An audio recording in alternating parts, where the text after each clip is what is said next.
ቀልድን በቁም ነገር ያዋዛ በርካታ ፊልሞችን በርካታ የቴሌቪዥን ፕሮግራሞችንም ለኛ ያደረሰው አርቲስት ነጻነት ወርቅነህ በዛሬው ዕለት እንግዲህ ህይወቱ ማለፉን ህመምስ ምንድን ነበር እስቲ ለኦዲየንስ ግልጽ ነው። ፋት ሰው ውፍረትን ተከትሎ ሊቨር እንደሚጫን ነገር። ሰላም ጤና ይስጥልን በሰንዶቃችሁልኝ በአዲስ ቪዲዮ ተመልሼ የመጣው በጣም የሚያሳዝን ዜና ነው ይዤላችሁ የመጣሁት። ያልጠበቅነው ነገር የተከሰተውና በጣም የምንወደው የምናከብረው የምናደንቀው ቀልድን መጫወታ መንገድ ያረገ ቁም ነገርን መጫወታ መንገድ ያረገ እንግዲህ ለብዙዎቻችን ሲያሳልፍ የነበረው የኢቢኤስ ቲቪ ድምቀት አርቲስት እና ጋዜጠኛ ነጻነት ወርቅነህ እንግዲህ እንዳረፈ አሁን እየሰማን ነው የምንገኘውና ምን ገጠመው የሚለው ነገር የምንመለከት ነው የሚሆነው። እስቲ ዜናውን ሰምተን እንመለስ። እንግዲህ ቅድም እንዳልኳችሁ ቀልድን በቁም ነገር ያዋዛ በርካታ ፊልሞችን በርካታ የቴሌቪዥን ፕሮግራሞችንም ለኛ ያደረሰው አርቲስት ነጻነት ወርቅነህ በዛሬው ዕለት እንግዲህ ህይወቱ ማለፉን እንግዲህ እንደምትመለከቱት በሰፊው ተገልጿል። እጅግ በጣም ያሳዝናል። ለመላው ኢትዮጵያውያንም መጽናናትን እንመኛለን። ለአርቲስቱ ቤተሰቦች፣ ለስራ ባልደረቦች፣ ለሁላችሁም መጽናናትን እንመኛለን። ነፍስ ይማር። በጣም ነው የሚያሳዝነው። እንግዲህ ማንም አልጠበቀ እና ስንሰማ በጣም የደነገጥ ነው። ትዝ ይላችኋል ከዚህ እንግዲህ ነጻነት ወርቅነህ ታሞ ወደ ህንድ ሀገር ሄዶ እንዲታከም ተብሎ ነበርና ይሄን ስሙት። ታዋቂና ተወዳጁ አርቲስትና የመዝናኛ ፕሮግራም አዘጋጁ ነጻነት ወርቅነህ በጸና ታሞ ለህክምና ወደ ህንድ ሀገር ተጉዞ እናም በአሁኑ ሰዓት ላይ በህንድ ሀገር በሌላ ሆስፒታል ውስጥ ህክምናውን እየተከታተለ ይገኛል። እግዚአብሔር ጨርሶ ይማር ከነሙሉ ጤንነት ለሀገር ያብቃ። እንዲህ ዜና ሲሰማ ነበርና የዛን ሰሞኑ እንግዲህ ሞቷል፣ ችግር ደርሶበታል ሲሉ ብዙዎች ሲያወሩ ነበርና እሱም ላይ ሰጥቶበት ነበር። ከዛ ደግሞ እንደዚህ ዜና ወጥቶ ነበር። ታሞ ህክምናውን በህንድ ሀገር ሲከታተል የነበረው ታዋቂው አርቲስትና የመዝናኛ ፕሮግራም አቅራቢው ነጻነት ወርቅነህ በአሁኑ ሰዓት ላይ በጥሩ ጤንነት ላይ እንደሚገኝና ወደ ቤቱም እንደተመለሰ አሳውቋል። እንግዲህ ለዚህ ዜና ወጥቶ ነበር። ራሱን በራሱ አንደበት መጥቶ እንግዲህ ይሄን ምላሽም ሰጥቶ ነበር በቀልድ መንገድ። እዚህ ጋር የ30 ሰከንድ ስለ ራሴ ልንገራችሁ። በተሰማችሁ ስሜት ሰዎች ብዙ ሰዎች ደውላችሁልኝ ነበረ። አመሰግናለሁ። ስለ እኔ ጤንነት ስለተጨነቃችሁ። ስለ ሞቴም ያወጃችሁ አላችሁ። በቲክቶክ እና በፌስቡክ የቀብሩን ቦታ አልተናገራችሁም እና እሱ ይቀራችኋል እና ትንሽ ስነ ምግባር ባለው መልኩ ብንከባበር፣ ስራ ስለስራ ብንከባበር በጣም አሪፍ ነው። ታሟል ሲባል ሞተ፣ ሞቷል ሲባል ተቀበረ፣ ተቀበረ ሲባል ተነሳ። እነዚህ ወሬዎች ትንሽ ያስቸግራሉ። እኔ እዚህ ሳገለግላችሁ እኔ ነኝ። ለቤተሰቡ ግን ደግሞ በጣም አስፈላጊ ሰው ነኝ። እናንተ ለቤተሰባችሁ እንደምታስፈልጉት ሁሉ ማለት ነው። ስለዚህ የምትጽፉትን ጽሁፍ አስቸጋሪ ሊሆን ስለሚችል ጥንቃቄ አድርጉ። እንዲህ አይነት ምላሽ እንግዲህ እንደዚህ ነገር አታሟርቱብኝ ብሎ ተናግሮ ነበርና አሁን ደግሞ እንግዲህ እውነት ነው መሞት የተረጋገጠ ነገር ነው። ከታማኝ ዜና ምንጮች ነው የሰማ የሚገኘውና በጣም ነው የሚያሳዝነው። እውነት ለመናገር እኔ ለቤተሰቦቹ መጽናናትን እመኛለሁ፣ ለወዳጅ ዘመዶቹ እንደዚሁ ደግሞ ለምትወዱት ለምታከብሩት ለኢትዮጵያ ሕዝብም እንደዚሁ ማለት ፈልጋለሁ። እስቲ ሀሳባችሁን እናንተ ኮሜንት ላይ አስቀምጡልኝ።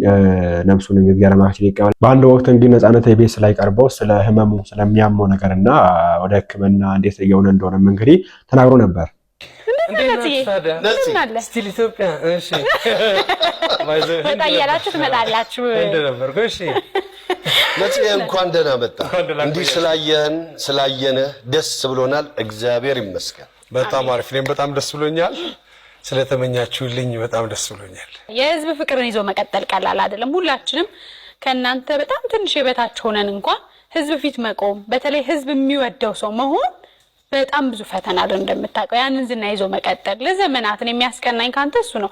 ጀማሪዎች ብዙ አሉ፣ ዘላቂዎችና የመጨረሻውን ነገር የሚያገኙ ጥቂቶች ናቸውና ብዙ ሰዎች አዝነው ነበር የእውነት ስለደረሰብህ ነገር ስንሰማ። ሁላችንም እኛ እንኳን ቤታችን ነው ሁልጊዜም ስለምንገናኝ የሚመጡትን ነገሮች ለማወቅ ቅርብ ነን። ድንገት ግን ህዝብ ነጽ ታመመ ሲባል በጣም ነበር የደነገጠው። እለፋለሁ እኮ እስካሁን እኮ ስለፋ ነው የምታውቂኝ እኮ ማለት በጣም አንድ ትንሽ ልጅ ትላንትና ወክስ አረጋግኝቼው ሰላም አለኝ። ሮጦ መጥቶ ሰላም አለኝና ሰዎች ለምን ይዋሻሉ ብሎ ጠየቀኝ። እሱ ሲሰማ የነበረው ወይም ደግሞ በእሱ አካባቢ ሲወራ የነበረው ነገር በጣም የተጋነነ ነበረ። የተጻፉትን ነገሮች አለ። ሰዎች ግን በጣም ብዙ ሰዎች ሲደውሉ እኔ ከወንድሜ ጋርና ከእህቴ ጋር ነበር የሄድኩትኝና ታላቅ ወንድሜ ነው የነበረው፣ ታላቅ እህቴ ነች የነበረችው። ደነገጡ እነሱ ራሳቸው አላመኑኝም። ራሱ ምንድነው አንተ የሆንከው አሉ። እንዴ ምን ሆናለሁ አብረና እንደ ያለ ነው ምናምን አይ እንትኑ ላይ የሚወራው እኮ ሌላ ነገር ነው ምናምን አሉ። እና እንደዚህ ድረስ ያሳስታል ሰዎች ጋር ድረስ ማለት ነው። መቼም ሰው ትንሽ እንከን ያጋጥመዋል፣ ይታመማል፣ ወይ ደግሞ የሆነ የተጀመረው ህመም ዘለቄታዊ መፍትሄ ማግኘት የሚችለው አሁን ነው ተብሎ ሲወሰን በሕክምና ያንን ነገር ቼክ ለማድረግ ነው የሄድኩት እና አሪፍ ነው። አው ቅድም እንዳነሳው ልጁ ያለበት ምክንያት ለምን ይዋሻል ያለበት ምክንያት በዛ መንገድ አልጠበቀም፣ እንደዛ አይሃለው ብሎ አልጠበቀም። እና ሰዎች ሚዲያን የሶሻል ሚዲያ አጠቃቀሞች በጣም ይወጣበት ሁኔታ አለ። ከጥሩ ነገር ወደ መጥፎ ነገር ያዘነበለበት ሁኔታ አለ። እጅግ በጣም የምንወደውን የምናከብረውን የሀገራችን ብዙ ነገር ያስተማረንን ጥሩ ነገር የሰጠንን ሰው በእንደዚህ አይነት መንገድ አይደለም ምላሽ የምንሰጠውና ከምን አኳያ ነው? ህመምስ ምንድን ነበር? እስቲ ለኦዲየንስ ግልጽ ብናደርግ። ሰዎች ለምን እንደዚህ ሰዎች ላይ ይጨክናሉ? ለምን ያንን ይጽፋሉ? ምናልባት ላይክ ለማግኘት ይሆናል፣ ወይም ደግሞ ምንም አይመስላቸው ይሆናል። አንዳንዴ ሰው ራስ ወዳድ የሚሆነው ከቤተሰብ ውጭ ስታድግ ነው። ከቤተሰብ ውጭ ካደግ ራስ ወዳድነት ያጋልጣል። ከቤተሰብ ጋር ስታድግ ደግሞ አለ የሚጠይቅ ሰው ስላለ እንዴት የት አግኝተህ የሚለው ነገር ስላለ ነው። እነዚህ ፌስቡክ እና ቲክቶኮች ደግሞ ማየት ነው። ታያለህ ምን እንደሚጻፍ ምን እንደሚል ብዙ ሰው አያነብም። ከዛ በኋላ እንትን ይላል። እኔ ወደ 292,000 ተከታይ አለኝ ኢንስታግራም ላይ።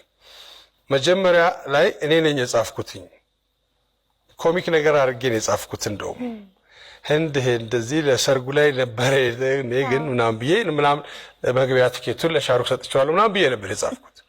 ያንን ሌላ ቲክቶክ በጣም በጠና ታሞ ምናምን በሚል ቀይረው ሁሉም አቀረቡት ማለት ነው።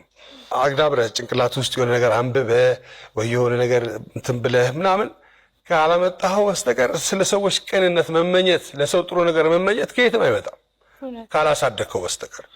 እና ስልኩ ስለፊት ለፊት አለ፣ ትገልጸዋለህ፣ ትለቀዋለህ፣ አለቀ። ከዛ ሰው እንትን ሲባል እኔ እኮ ነኝ ያደረኩት ምናምን ትላለህ። እንደዛ አይነት ነገር ነው የሚሆነው። ልክ ትምህርት ቤት ውስጥ ተንኮለኛ ሰው ይፈሳና ከዛ በኋላ ምናምን ሲባል ከዛ በኋላ እኔ እኮ ነኝ የፈሳው አይነት ነው እኮ። እና የልጅነት ነገር ነው የሚሆነው። መሙ እንኳን ያው እንደዚህ ነው ምናምን ከሚባል ኦሬዲ የመዳን ሪከቨር የማድረጉ ነገር ስላለ የፋት ሰው ውፍረትን ተከትሎ ሊቨር እንደሚጫን ነገር አለ። ያንን ነገር በመቀነስና እንትን በማለት ማስተካከል አለብኝ ነው። እነዚህ ነገሮች እንግዲህ ከቤተሰብ ሲመጣሉ አንዳንዴ ምናምን ሐኪሞቹ ያው በእንግሊዝኛ ስለሚያወሩ የተገባኝን እኔ ሆኜ የነገርኳቸው እና አሁን አሪፍ ነኝ፣ ደህና ነኝ ያለሁት። ነገርየው ለሞት የሚያበቃ አይደለም። በየማሉ አሁን እኔ አሁን መጨረሻ ሲሄድ ከዚህ ነው የሄድኩት። ቀረጻ ነበረኝ። ቀረጻ ቀርጬ ነው ማታ ፍላይት የነበረኝ። ስለዚህ እኔም ራሴ ገረበኝ። በነገራችን ላይ ደስታም እኮ ስትናገር ጥንቃቄ ያስፈልጋል አይደል እንዴ? እንኳን ክፉ ነገር ሎተሪ ሲወጣ እንኳን አይታችሁ ከሆነ መጀመሪያ ቁጥር 4 ከዛ 2 ያለ ሰው ያለ የተዘጋጀ ነው እንትን የሚለው ታታታታ ቢል ሰው ድብን ነው የሚለው ሳታጣጥሞ። ለዚህ ነው የሆነ ሂደት ይኖረዋል። ምንም ነገር ሂደት ይኖረዋል። ለዚህ ነው ዳዴ ብለን የምናድገው እኮ ለዛ ነው። እንግዲህ በዚህ መንገድ ምላሽ ሰጥቶ ነበር። የሆነ ሰዓት ላይ ታመመ የሚል ከዛ ደግሞ በጣም በጠና ታሞ እንዲሁም አረፈ የሚሉም ነበር። በጣም በሚያሳዝን ሁኔታ እንግዲህ ሟርት ይሁን አናውቅም። ሰው እንግዲህ ምን እንደሚፈልግ ያው ቅድም እሱ እንዳብራራ ነውና በዚህ መንገድ እንግዲህ አርፏል ወይ ደግሞ ሞቷል ነፃነት ብሎም እንግዲህ ሲናገሩ ብዙዎቻችን ደንግጠን ነበርና አሁን እንግዲህ ያው እግዚአብሔር ያለው አይቀርምና እንግዲህ ነፂ አርፏል። እግዚአብሔር አምላካችን ነፍሱን ይቀበልልን። ነፃነት ወርቅነህ እንግዲህ ምን አይነት ሰው እንደሆነ ለመረዳት ያክል እታችንን ስሟት። ነፂ ነገር ነው ሞር እንድገባበት የገፋፋኝ። የምትወጂው አርቲስት ዋናው ብቻ ያሰብኩት ከሱ ጋር መስራቱን ነው። ወደ ፊልሙ ታዲያ እንዴት መጣሽ? እሱ ጥሩ ጥያቄ። አሁን ላይ የሚገርምሽ ነገር ሳስበው ለራሴ ይገርመኛል። እንዳልኩሽ ይሄ ከጓደኞቼ ጋር ሰውን ብቻ ነው እንጂ ይሄ ድፍረቱ ምናምን ያለኝ ከሰው ጋር በጣም ጸጥተኛ ነኝ። ለራሴ ገርመኛል እንዴት ድፍረቱ መጣልሽ ብዬ ማለት ነው ወደ ኋላ ሳስብ። ግን ያው ካሁን በፊት እንደተናገርኩት የነፂ ነገር ነው ሞር እንድገባበት የገፋፋኝ። እኔ ብዙ አክቲንግ ላይ እገባበታለሁ ብዬ ምንም አስቤ አላቅም ነበር። ግን የሆነ ምትወጁ አርቲስት ምትወጁ ባለሙያ ሲኖር ከዛ ሰው ጋር የመስራት አጋጣሚ ስታገኝ ኤክሳይትድ ያደርግሻል አይደለ? ከዛ ተነስቼ ዋይ ናት እንዳልኩሽ ሪስክ መውሰድ አልፈራም ምንም ነገር ላይና በቃ ልሞክረው ከሆነ ማለት ጥሩ ሆነልኝ ካልሆነም እስታየዋለሁ ብዬ ዋናው ብቻ ያሰብኩት ከሱ ጋር መስራቱን ነው። ከሱ ጋር ደግሞ ስሰራ ስራውን በጣም ቅልል ነው ያደረገልኝ። እንዲከብደኝ አላደረገኝም። ኬት እንደመጣሁኝ የኔን ነገር በደንብ ስለተረዳው በቃ በኔ ፔስ እየሄደ ነው ነገሮችን ፊልሙን ስንሰራው የነበረውና እውነት ለመናገር እድሜ ለሱ ነው ያ ፊልም ጥሩ ሰርቼ ውጤታማም እንዲሆን ያደረገው እድሜ ለነፂ ነው። የመጀመሪያ ፊልምሽ? የመጀመሪያ ፊልም ያንቺ ሌባ። እንግዲህ በዚህ መንገድ ሰዎችን ገፋፍቶ እንግዲህ ወደ ትልቅ እንጀራም ያመጣ ሰው ነበርና በድጋሚ ነው እግዚአብሔር መካችን ይቀበልን። እስቲ ከነፃነት ከማይረሱ ስራዎች መሃልና ከማይረሱ ንግግሮች መሃል ለማስታወስ ያክል እስቲ አንዱን እንመልከት። ሰዎች እኔ እናቴ እንደረገመችኝና እናቴ እንደዛተችብኝ ማንም ሰው አይዝትብኝም። እኔ አጥፍቼ ወንዝ ወርጄ ዋኝቼ መጥቼ ዋና እንደዋኘው ታውቆ ልክ ነህ አንተ ወንዝ በልቶ አንተ አጋንንት አንተ ጭራቅ አንተ ሰይጣን አንተን የወለድኩ ቀን እኔ መቼ እንደተጸነስ መቼ እንደተገረስ አይተኝ አታፈጥብኝ በዚህ ዘነዘና አናት ሁለት ተርክሬ ደምን እጀለ ለምሰጥ ይሏል። እንዴት ታደረገ ያው መፈጠር ነጠላ ምን ልትወረውር ትችላለሽ ወይ እንዴ? አታፈጥብኝ ጭራሽ ባይኑ ቂጤኛ ምግብ ማው ምሳውን ይብላ አይ አልበላ ብላ በልተ ለትገረፍ ነው ካልበላ አትገረፍ አይ ማይ አለ ጭራሽ ገበታ ገፈተርክ ጉርብስና እና እንትን አለው ደረጃ አለው። ጥፋቱ አሁን ሰው ቤት አትብላ ትባላል። ሰው ቤት አትብላ፣ ለሰው አትላላክ፣ ይችርቻሮ አታስብለኝ፣ የግዥ እንጀራ ትበላለች አታስብለኝ፣ እዚህ ጋር ገብታሽ እንደዚህ አታስብለኝ፣ በጥራጌ ወፍጮ ቤት ጥራጌ ነው የምትበላው አታስብለኝ፣ እስቲ ተዋረጥ እንትን ማይ ሟበል ተባለና እዚህ ጋር ደግሞ ትነከታኝ ጥርስ ሁሉ አይቀርም እኮ እና ሰው ቤት በልተህ ከሆነ ደግሞ ያው መንደር ውስጥ አይደለም የምትባለው ልክ ስትወጣ ወይ በሆነ ትያዛለህ ማለት ነው።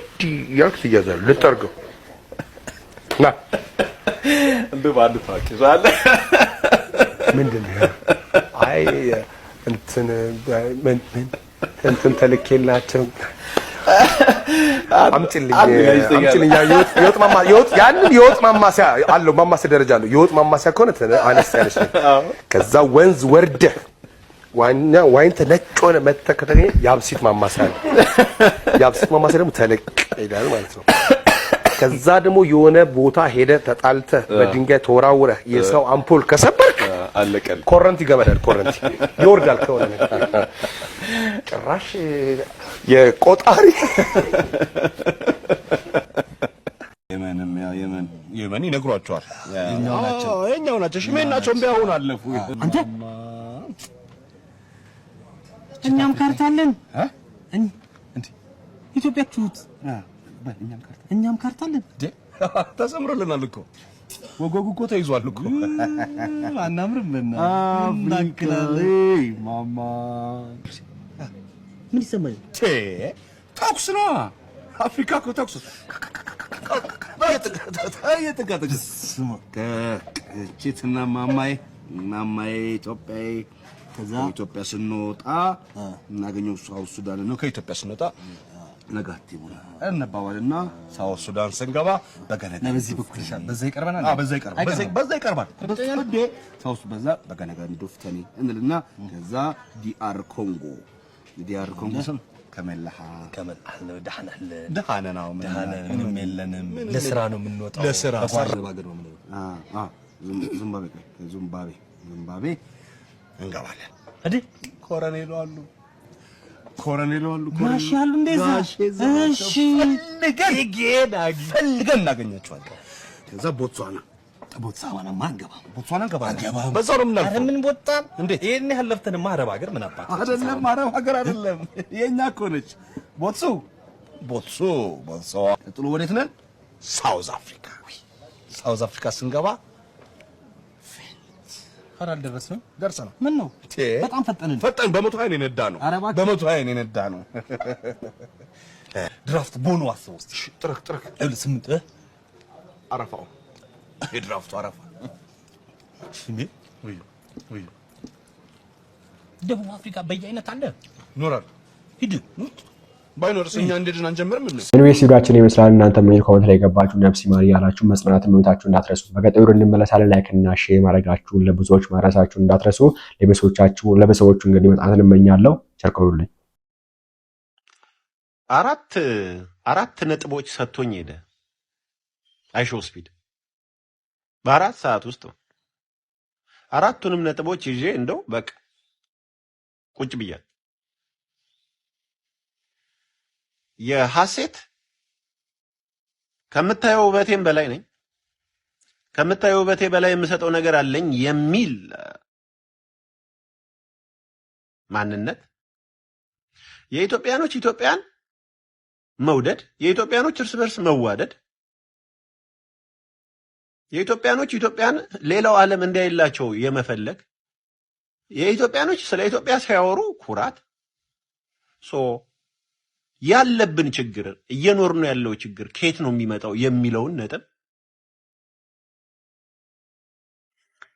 ከታሪክ ባለቤትነት ያላነሰ የታሪክ ነጋሪነት አስፈላጊ እንደሆነ የተረዳውበት እንግሊዘኛ ቋንቋ በነገራችን ላይ እንግሊዘኛ ቋንቋን በተመለከተው ለምሳሌ ስለ የአይሾ ስፒድ ስትሪምን ተመልክቶ የምሰራው ቪዲዮ ከዚህ በፊት ሳንለው የቀረው ቪዲዮ አይደለም። ዘላለም ዓለማችንን ስልነው የነበረ ቪዲዮ ነጥብ ነው ስለ እንግሊዘኛ ቋንቋ ማለት። ግን አሁን ሁሉም ሰው ስላየው ይሄን ላይክ አይሾ ስፒድ የሰራውን ስትሪም ሁሉም ሰው ስላየው አሁንም እሱ ላይ ተንተርሰን ስለ እንግሊዘኛ እንላለን። ያው ብዙ ሰው ስለሚገባው ያንን ነገር ስላየው ማለት እንደ ኤግዛምፕል ለመጠቀም ስለፈለግን ነው እንግሊዘኛን በተመለከተ እንጂ ትናንት የተረዳነው ነገር ዘላለም ዓለም ስድለው የነበረ ነገር ኦኬ። እሱ ላይም ተመስርቶ እሱን ሌላው የመጨረሻው ነጥብ አዶናይ የሰራው ስራ ህዝቡ ያየበት መንገድ እነዚህ 4-5 ነጥቦች አሸክሞኝ ሄደ ማለት ስፒድ እያንዳንዳቸውን በፓርት ላይ ፓርት ቢኮዝ ሁሉንም እዚህ ጋር እንትን ካልኩኝ እናንተም እንትን ትላላችሁ። እኔው ጋር ተሸክም ቢሆን እንደፈረደብኝ ብቀመጥ ይሻል፣ አንዳንድ እያልኩ ብሰጣችሁ ይሻል።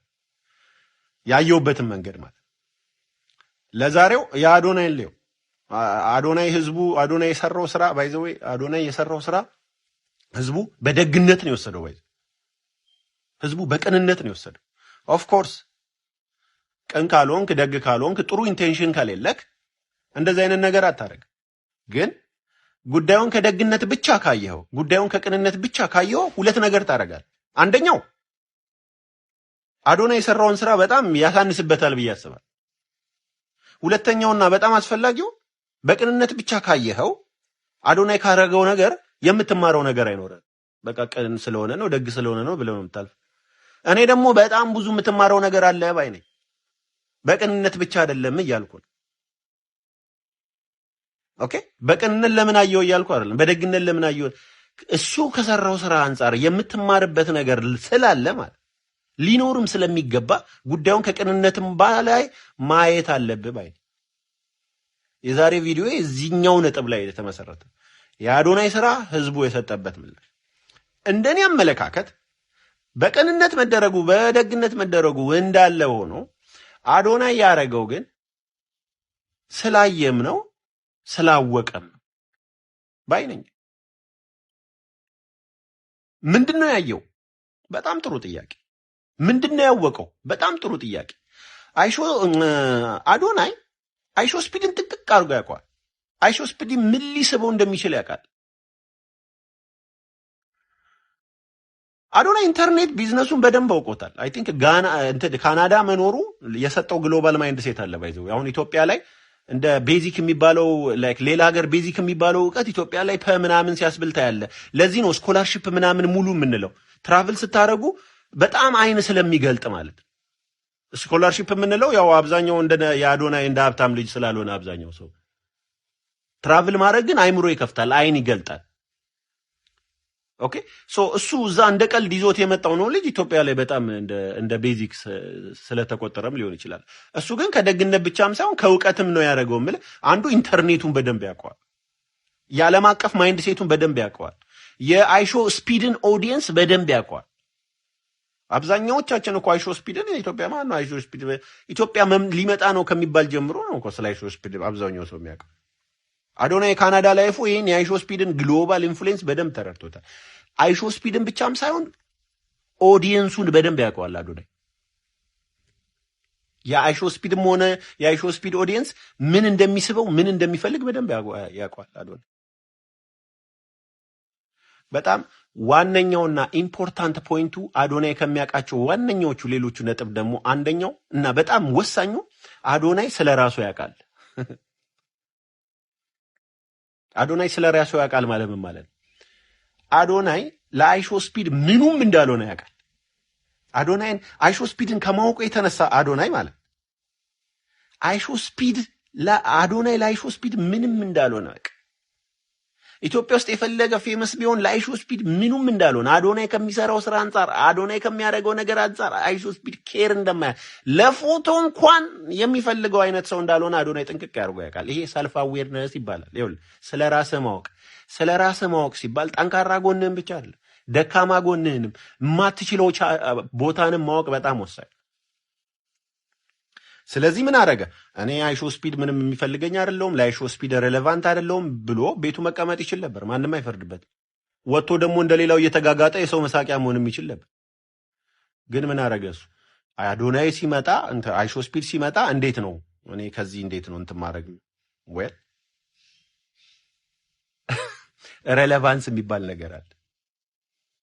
ርዕስ ሆኖ መቆየት፣ መነጋገሪያ ሆኖ መቆየት። አንዳንድ ጊዜ በቫይብ ምናምን በትሬንድ ምናምን መነጋገሪያ ትሆኑና ጥፍት ትላላችሁ። አንዳንዱ ደግሞ ሁሌ መነጋገሪያ የሚሆንበትን ሁሌ ሰው ቲክቶክ የሚያወራበት አይነት ርዕስ እንዴት እንደሚሆን ስትራቴጂ እንትን ያደርግ።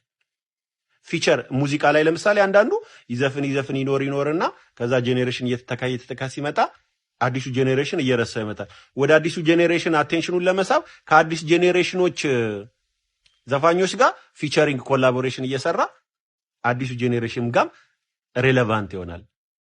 ኦኬ ሰው የሚሰማው የሚያዳምጠው ይሆናል ማለት። በአይሾ ስፒድ ጉብኝት አዶናይ እንዴት ነው ሬሌቫንስ የሆነው? አይሾ ኢትዮጵያ የሚባል ልጅን ያየው ቀን ጥብቅ አለበት። ኢንፍሉዌንስ ባይ አሶሲዬሽን ይባል፣ ፓወር ባይ አሶሲዬሽን ይባል። ጥብቅ ያለበት ለምንድን ነው? በእውቀት ነው። ለምን? ልክ አይሾ ኢትዮጵያን እንዳየው አዶናይ አይሾ ስፒድ የሚፈልገው ያንን እንደሆነ ጥቅ አርጎ ያውቃል። ይሄ ልጅ አይሾ ስፒድ አይቶት እንደማያልፈው አዶናይ አርጎ ያውቃል። በእውቀት ላይ የተመሰረተ ነው የምላችሁ ለዛ። ከዛ ምን አረገ? ኢንቨስት አረገበት። አየህ፣ ይሄ ታለንቱን አየ። አሁን አዶናይ ታለንት ማየት ብቃት ይጠይቃል። ባይዘው ይሄ ሰው ታለንት አለው ለማለት ማለት ይሄ ሙዚቃ ይሄ ልጅ ከድሮ ሰው ያላየውን ታለንት አይተ እንደ ችግኝ ውሃና አየር እየሰጠው ታመጣዋለህ። ኦኬ ልጁን እንዳየው እውቀት ይጠይቃል። ልጁ አይሾ ስፒድ በደንብ ይመስላል፣ ግን ይሄንን በደንብ መጠቀም ይቻላል የሚለውን ነገር ወስኖ ብሩን፣ ሰዓቱን፣ አቴንሽኑን ኢንቨስት ለማድረግ ግን እውቀት ይጠይቃል። በእውቀት የተደረገ ነው። ሶ ይሄንን ሳይዱን ካላየኸው በደግነት ብቻ በቅንነት ብቻ የሚለውን ነገር ብቻ የምታየው ከሆነ እነዚህ ነገሮች ከአዶናይ አትማርም። ራስህን የማወቅ ነገር የት ጋ ነው የምታስፈልገው?